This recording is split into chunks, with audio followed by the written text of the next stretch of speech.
ভোটের আর মাত্র দুদিন বাকি। তার আগেই মেদিনীপুরে পৌঁছে প্রস্তুতি খতিয়ে দেখলেন রাজ্যের মুখ্য নির্বাচনী আধিকারিক মনোজ আগরওয়াল।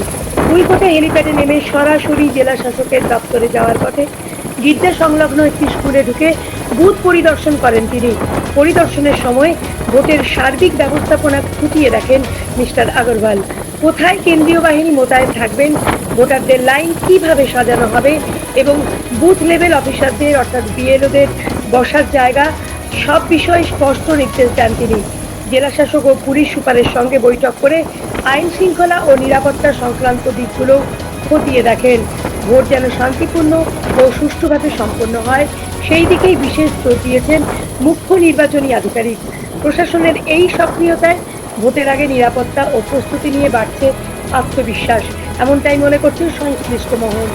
পশ্চিম মেদিনীপুর থেকে শেখ ওয়ারেস আলী। দেখতে থাকুন বিপ্লবী সংবাদ দর্পণ ডিজিটাল মিডিয়া পেজ, সঙ্গে দীপান্বিতা।